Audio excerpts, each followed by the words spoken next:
പരിശുദ്ധമായ നാമത്തിന് സ്തോത്രം ചെയ്യുകയും സ്തുതിക്കുകയും ചെയ്യുന്നു. കർത്താവിനാൽ അനുഗ്രഹീതരായ ദൈവമക്കളെ, സന്തോഷത്തോടെ ഒരിക്കൽ കൂടി ദൈവത്തിൻ്റെ വചനം പറയാൻ ലഭിക്കുന്ന ഈ സുന്ദരമായ സമയം ഏറ്റവും ധന്യവും ശ്രേഷ്ഠവുമായി എണ്ണിക്കൊണ്ട് ദൈവവചനം കേൾക്കാൻ താല്പര്യത്തോടെ കാത്തിരിക്കുന്ന പ്രിയപ്പെട്ടവരായ നിങ്ങൾക്കെല്ലാവർക്കും കർത്താവായ യേശുവിൻ്റെ ധന്യമുള്ള നാമത്തിൽ വിനീതമായ സ്നേഹവന്ദനങ്ങൾ അറിയിച്ചുകൊണ്ട് നമ്മുടെ രക്ഷിതാവിൻ്റെ തിരുമൊഴികൾ കേൾക്കുന്നത് ഏറ്റവും സന്തോഷകരവും നമ്മുടെ ജീവൻ്റെ ആധാരവും അനുഗ്രഹവുമായിരിക്കയാൽ ദൈവമായ കർത്താവ് എനിക്ക് തന്നിരിക്കുന്ന ഒരു ആത്മീക ദൂത് പങ്കുവയ്ക്കാൻ ഒരുങ്ങുകയാണ്.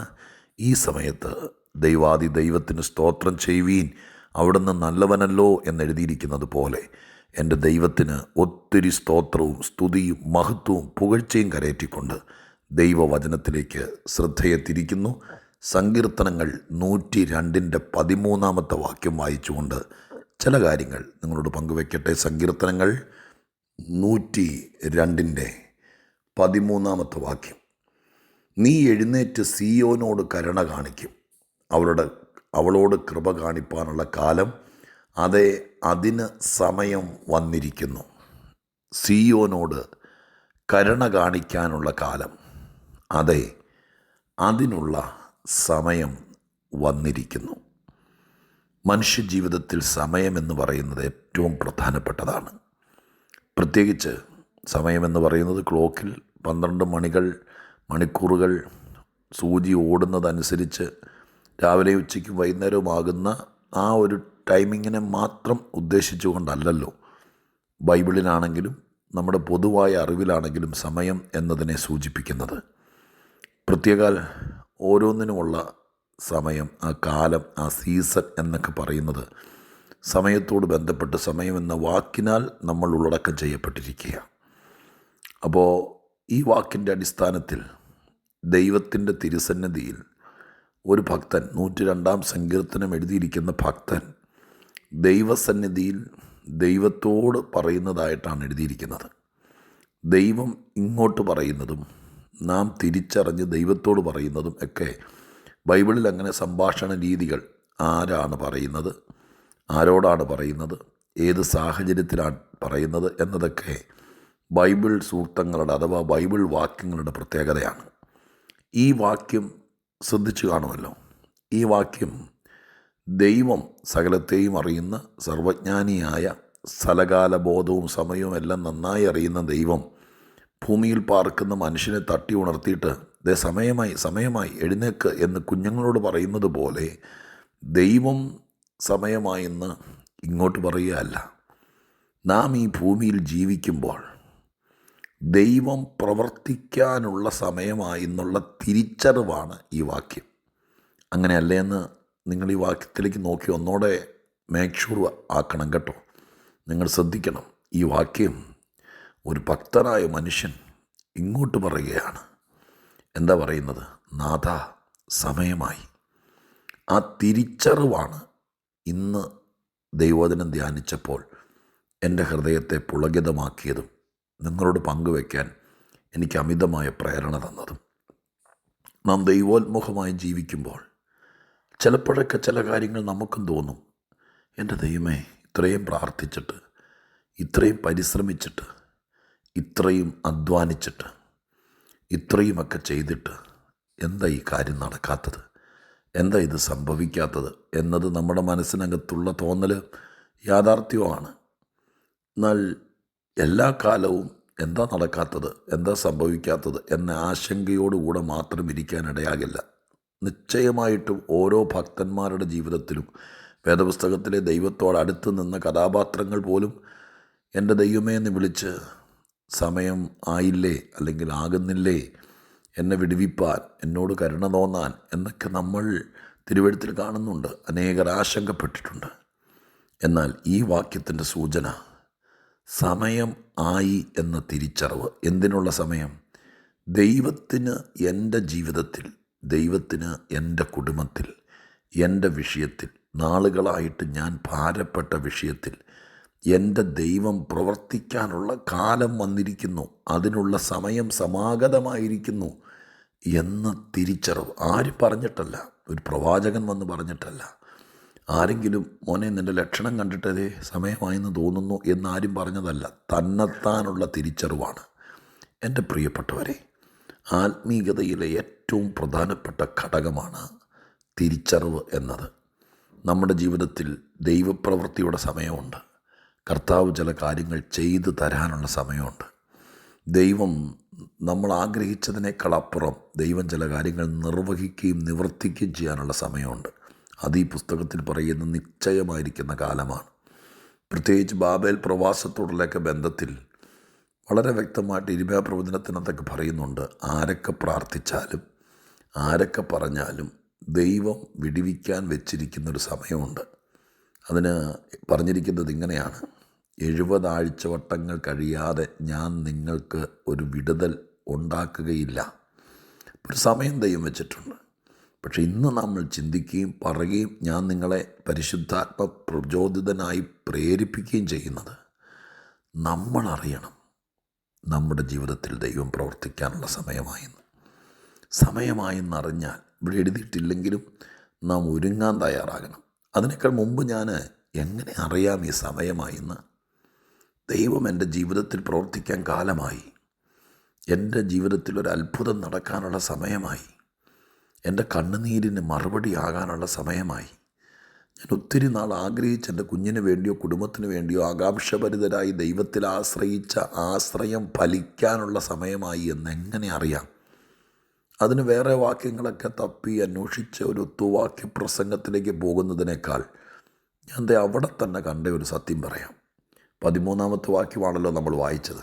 തൊട്ട് താഴത്തെ 14-ാമത്തെ വാക്യത്തിനകത്ത് ഇങ്ങനെ എഴുതിയിരിക്കുന്നത്: നിൻ്റെ ദാസന്മാർക്ക് അവളുടെ കല്ലുകളോട് താല്പര്യവും അവളുടെ പൂഴിയോട് അലിവും തോന്നുന്നു.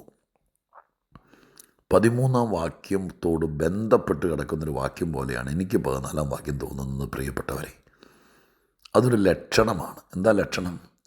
നിൻ്റെ ദാസന്മാർക്ക്, ഇത് യെരൂശലേമും ഇസ്രായേലും ഇടിഞ്ഞു പൊളിഞ്ഞ് കിടക്കുകയാണ്. ഇത് ഭൗതികമായി കല്ലും മണ്ണും ഒക്കെ പൊടിഞ്ഞ് കിടക്കുന്നൊരു പ്രത്യേക സാഹചര്യം അവർക്ക് ഉണ്ടായിരുന്നല്ലോ. വാതിലുകൾ പൊളിഞ്ഞും തീ കൊണ്ട് വെന്തൊക്കെ കിടക്കുന്നത്. അപ്പോൾ ഇങ്ങനെ ഞാൻ അതിനെ നമുക്ക് മനസ്സിലാകുന്നൊരു ഭാഷ പറയാം.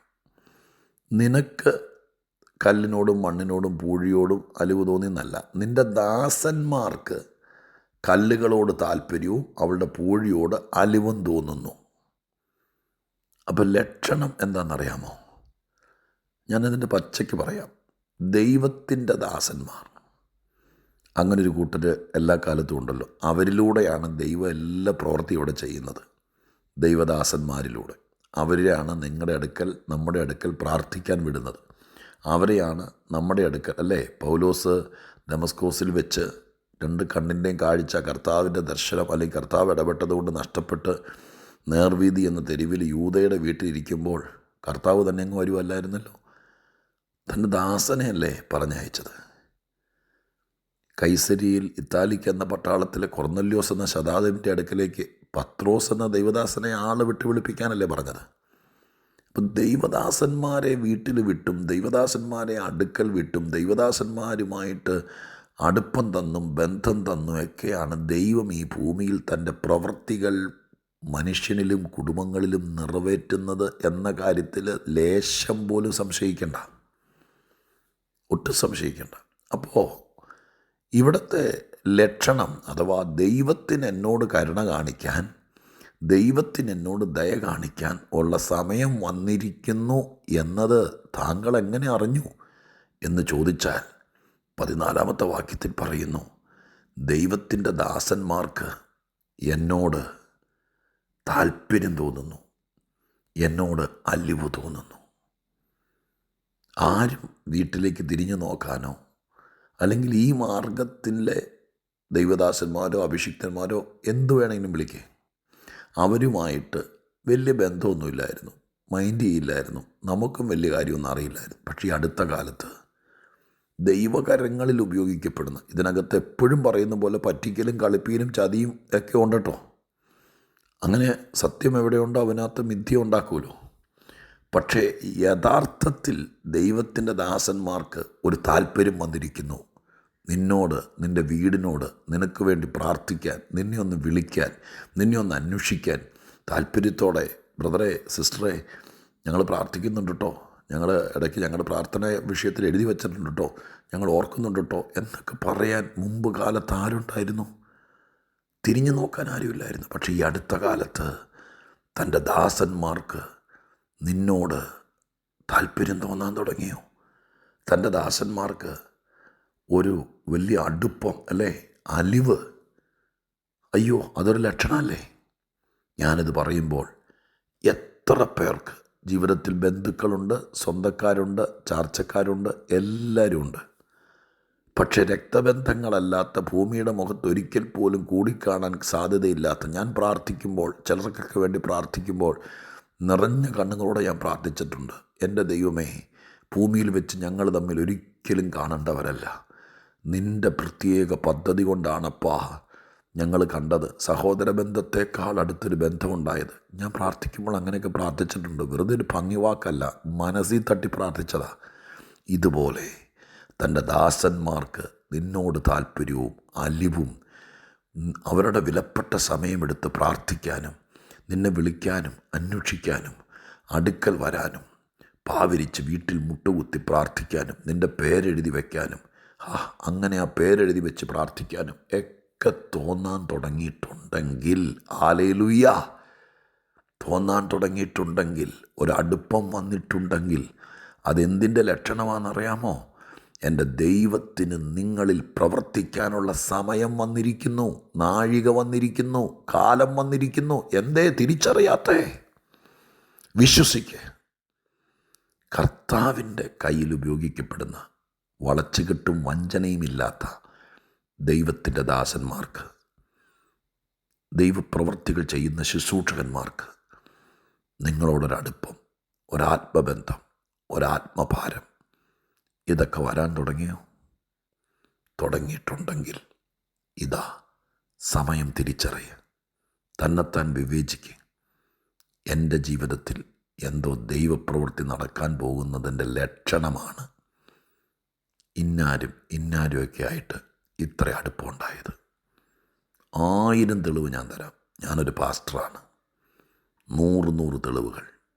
ദൈവം പ്രവർത്തിക്കുന്നതിനേക്കാൾ മുമ്പ് ആരെങ്കിലും പൗലോസിൻ്റെ അടുക്കൽ അനന്യാസിനെ അയച്ചതുപോലെ, കൊർന്നല്യോസിൻ്റെ അടുക്കൽ പത്രോസിനെ അയച്ചതുപോലെ, തൻ്റെ പ്രവാചകന്മാരെയും ശുശ്രൂഷകന്മാരെയും അയച്ചതുപോലെ, യെരുശലേമിന് വേണ്ടി ഇടിവിരിക്കാനും കരയാനും ഒരു നെഹമ്യാവിന് പ്രേരണ കൊടുത്തതുപോലെ, ലീവ് എടുത്ത് നെഹമ്യാവ് യെരുശലേമിൽ സ്വന്തം കയ്യിൽ വണ്ടിക്കൂലി മുടക്കി ചെന്ന് രാത്രി യെരുശലേം ചുറ്റി നടന്ന് പ്രാർത്ഥിച്ചതുപോലെ, ആർക്കൊക്കെയോ നീ അറിയാതെ നിൻ്റെ പേര് പറഞ്ഞ് പ്രാർത്ഥിക്കാൻ പ്രേരണ വന്നിരിക്കുന്നു.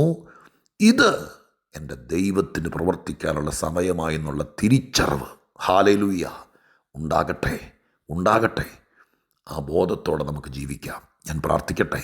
പരിശുദ്ധ ദൈവമേ, ഞങ്ങളുടെ സ്വർഗീയ പിതാവേ, ഈ നല്ല ദിവസം ഞങ്ങളൊരു തിരിച്ചറിവ് ഗ്രഹിച്ചു കർത്താവേ. അങ്ങയുടെ ദാസന്മാർക്ക് ഞങ്ങളുടെ വീടുകളിൽ പ്രവേശനം ലഭിച്ചതും ഞങ്ങളുമായിട്ട് അടുപ്പം ലഭിച്ചതും ചുരുങ്ങിയ കാലം കൊണ്ട് സഹോദര ബന്ധത്തിൽ, ആത്മഭാരത്തിൽ, ദൈവസന്നിധിയിൽ ഭാരങ്ങൾ ഏറ്റെടുപ്പാൻ ആരൊക്കെയോ അങ്ങ് നിയോഗിച്ചതും ഒരു വലിയ ദൈവപ്രവൃത്തിയുടെ സമയമായി കാണുന്നു. അത് ഫലിക്കട്ടെ. ഇത് കേട്ടവർ ഗ്രഹിക്കട്ടെ. സമയമായെന്നുള്ള തിരിച്ചറിവ് ദൈവം നൽകട്ടെ. യേശുവിൻ നാമത്തിൽ അപേക്ഷിക്കുന്നു, കേൾക്കണേ പിതാവേ. ആമേൻ.